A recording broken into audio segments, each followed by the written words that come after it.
আমি আজকের ভিডিওটা নিয়ে আইছি জাত সম্বন্ধে কিছু কথাবার্তা বলবো। অনেকেই হয়তো জানেন না। এই ভিডিওটা বেশি বেশি শেয়ার কইরা মানুষকে জানার মতো সুযোগ কইরা দেন যে জাত মুসলমানদের 4টা জাত আছে। মুসলমানদের 4টা জাত আর 7টা জাত হয়েছে গা হিন্দুগর। মুসলমানদের যে 4টা জাত এটা হয়েছে গা হানাফি, আহলে হাদিস, সুন্নি, শিয়া। এই 4টা জাত হয়েছে মুসলমানদের। আর হিন্দুগর হয়েছে গা 7টা জাত।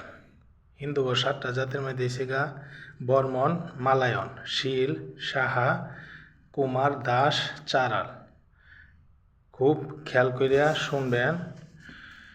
হিন্দুদের মধ্যে এতগুলা জাত থাকা সত্ত্বেও কিন্তু হিন্দুরা গ্যাঞ্জাম গ্যাদারিং নাই, কারণ তারা জাত বিবেচনা কইরা সম্পর্ক করে। আগে তারা খবর নেয় যে ওরা জাতটা কি। চারাল জাতের সাথে চারাল জাতের সম্পর্ক হয়, বর্মন জাতের সাথে বর্মন জাতের সম্পর্ক হয়, বন্ধুত্ব হয়, বিয়া শাদী হয়।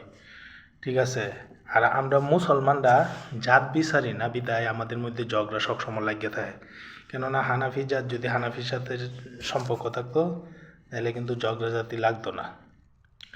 মনে করেন সুন্নির সাথে সুন্নি যদি সম্পর্ক থাকতো কোনো সময় ঝগড়াঝাটি হইতো না। এখন হানাফি সুন্নির সম্পর্ক বিদায় যে তোমার হাদিসে এইটা আছে, আমার হাদিসে এইটা আছে, এই গ্যাঞ্জাম লাগিয়ে গেছে। ঠিক আছে। আমরা মুসলমানরা কোনো সময় বিবেক কইরা বন্ধুত্ব করি না, বিদায় আমাদের মধ্যে গ্যাঞ্জাম গ্যাদারিং সবসময় লাগিয়ে থাকে।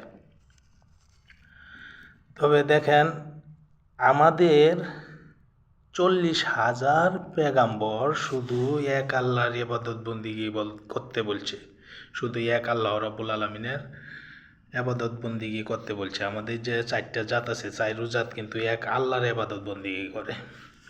আর ওদের যে 7টা জাত আছে, ওদের 7টা জাতে যেরকম 7টা জাত আছে এমন 33 কোটি দেবতা আছে ওদের। হিন্দু ভাইদেরকে উদ্দেশ্য করে আমি কিছু কথা বলতেছি, আপনারা বিবেচনা করবেন। আমার ভিডিওটা যদি আপনাদের সাথে সামনে পড়ে তাহলে মাথার মধ্যে বেন খাড়াইয়া কাজ করবেন যে আপনারা পৃথিবীর বুকে যত বস্তু আছে তাদের পূজা কেন করেন। যে পৃথিবীর বুকের মধ্যে যে কোনো মাছের পূজা, গাছের পূজা, গরুর পূজা, ছাগলের পূজা, এরপরে পিঠা নিয়ে পূজা করেন, সূর্যের পূজা, চন্দ্রের পূজা, সাপের পূজা। আপনারা যে পৃথিবীর মধ্যে যেগুলি আল্লাহ রাব্বুল আলামিন সৃষ্টি করেছেন এগুলির পূজা কেন করেন? এগুলি কে সৃষ্টি করেছে, কে বানাইছে তাকে খোঁজেন। ব্রেন, কমন সেন্স, মাথা, ব্রেন খাড়াইয়া চিন্তা করেন যে এই জিনিসগুলা কে বানাইছে, ওগুলি পূজা করেন কে, ওগুলির কাছে কেন মাথা নত করেন? আপনি মাটি দেয়া গুইল্লা এটা মানুষের আকৃতি করে এর কাছে কেন নত করবেন মাথা, শির নত করবেন? আপনাকে কে বানাইছে, আপনাকে কে সৃষ্টি করছে, এত সৌন্দর্য চেহারা কে দিছে, ওকে খুঁজেন, ধ্যান ধারণা করেন। আর ইসলামকে বিশ্বাস করেন, আপনাদের ভণ্ডামি ছাড়েন।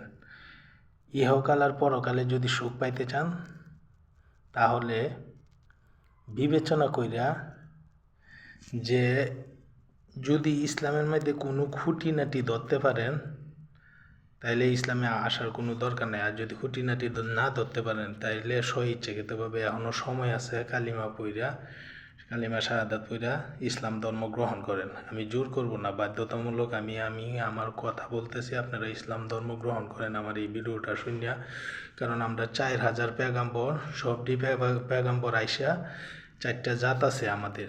4টা জাতের মধ্যে সবটি পেগাম্বরে একটাই বলছে যে এক আল্লাহ, ও দ্বিতীয় কোনো মাবুদ নাই। এক আল্লাহর ইবাদত বন্দিগি করতে গিয়া হজ, জাকাত, মা বাবার খেজমত, কোরবানি করতে হয় পশু, এরপরে যত কিছু আছে সব কিছু ত্যাগ দিতে হয় আল্লাহর রাস্তায়। ঠিক আছে।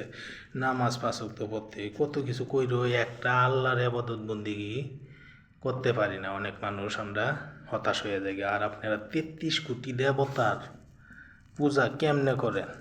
হ্যাঁ, আপনারা যারা ভগবান মানেন, ভগবানের রূপে আছে হনুমান, জাম্বমান, এবং ভগবানের ভগবতী আছে। আমাকে আল্লাহ এক, কোনো শরিক নাই। যদি শরিক থাকতো তাহলে পৃথিবী ভাগাভাগি হয়ে যেত গা, কবে পৃথিবী ধ্বংস হয়ে যেত গা। মানুষের ভিতরে যেমন হিংসা বিদ্রুপ আছে, তেমন এই হিংসা বিদ্রুপে পৃথিবী ধ্বংস হয়ে যেত গা। ঠিক আছে। এখনও সময় আছে, সঠিক পথ খুঁজেন, জ্ঞান খাটান, জ্ঞান খাটায় সঠিক পথে আসেন। আশা করি আপনাদের উপকার হবে। আর আমার এই ভিডিওটা যারা যারা দেখতেছেন তারা দ্রুত শেয়ার করিয়া হিন্দু মুসলমান সবাইকে জাত সম্বন্ধে, কয়টা জাত আছে অনেকেই হয়তো জানে না, তাদেরকে জানার মতো সুযোগ করে দেন। আসসালামু আলাইকুম রহমতুল্লাহি ওয়া বারাকাতুহু।